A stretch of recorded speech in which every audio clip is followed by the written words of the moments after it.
BRICS summit से पहले मोहन भागवत 3 देशों के दौरे पर हैं और इस दौरे का मूल कारण है आरएसएस का शताब्दी महोत्सव ग्लोबल आउटरीच लेवल पर। अब संघ का कार्यक्रम ग्लोबल लेवल पर हो रहा है और उसमें विवाद ना हो, ऐसा हो ही नहीं सकता। और जब इस प्रोग्राम की शुरुआत न्यूयॉर्क शहर से हो तो विवाद होना लाजमी हो जाता है। आरएसएस प्रमुख मोहन भागवत मंगलवार को अमेरिका पहुंचे। संघ प्रमुख भागवत अमेरिका, कनाडा और ब्रिटेन का दौरा करेंगे।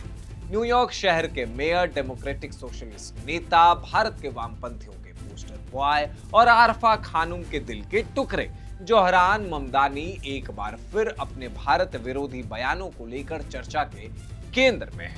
मोहन भागवत के न्यूयॉर्क पहुंचते ही ममदानी ने आरएसएस पर हमला बोलते हुए उसे एक्सक्लूसिव यानी बहिष्कारवादी करार दिया। वैसे आपको एक दिलचस्प बात बताऊं कि ममदानी जब न्यूयॉर्क के मेयर बने थे तो उसकी खुशी न्यूयॉर्क से ज्यादा भारत में थी। राजदीप सरदेसाई और कांग्रेस नेता पवन खेड़ा इसकी खुशी मना चुके हैं। आरएसएस के विरोध की आड़ में ये ममदानी असल में अपना एंटी इंडिया नैरेटिव सेट कर रहा है। आज भारत के सेकुलरिज्म और प्लुरलिस्टिक सोसाइटी पर ज्ञान देने वाले ममदानी के इतिहास को भी हम जरा देखते हैं। फिल्म मेकर मीरा नायर और प्रोफेसर महमूद ममदानी के बेटे जोहरान अमेरिका के विवादित वामपंथी संगठन डेमोक्रेटिक सोशलिस्ट ऑफ अमेरिका यानी डीएसए का हिस्सा है। ममदानी का इतिहास हिंदू विरोध और कट्टरपंथी बयानों से भरा हुआ है। उन पर न्यूयॉर्क में एक भीड़ का नेतृत्व करने का आरोप है जिसने ऑल हिंदूज आर बास्टर्ड के नारे लगाए और हिंदुओं को डर्टी डिस्गस्टिंग डॉग्स कहा।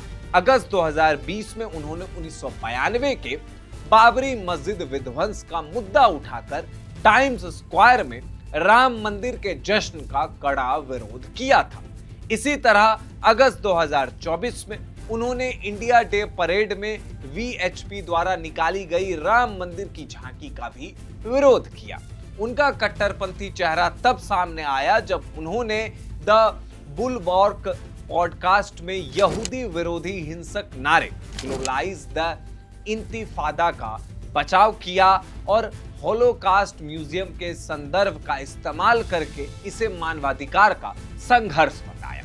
न्यूयॉर्क के एक इवेंट में यूएपीए के तहत भारत की जेल में बंद उमर खालिद की डायरी पढ़कर भी सुनाई।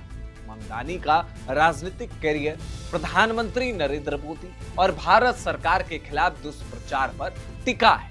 उन्होंने पीएम मोदी को 2002 गुजरात दंगों के लिए वॉर क्रिमिनल कहा और दावा किया कि गुजरात में मुस्लिम नहीं बचे।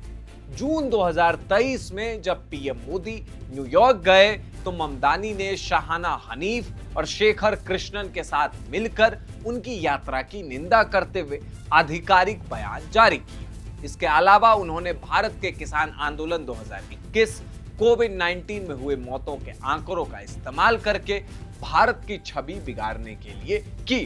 ममदानी की फंडिंग भी विवादों में है। एलन मस्क के एक ट्वीट के अनुसार उनकी पार्टी से जुड़े संगठन एक्ट ब्लू पर अवैध फंडिंग की जांच चल रही है। ममदानी को जॉर्ज सोरोस के बेटे एलेक्स सोरोस का खुला समर्थन प्राप्त है और उसके फोटोज भी वायरल हैं। वही जॉर्ज सोरोस जिसने अपने ओपन सोसाइटी के जरिए भारत विरोधी नैरेटिव गढ़े। और इस ममदानी को शह कौन दे रहा है?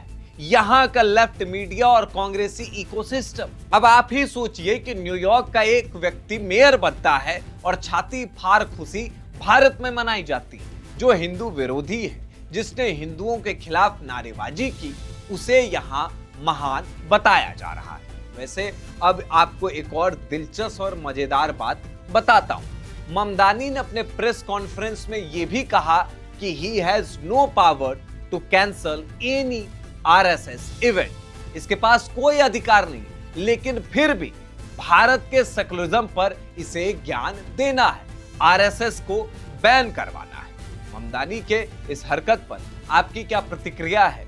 हमें कमेंट बॉक्स में जरूर बताएं।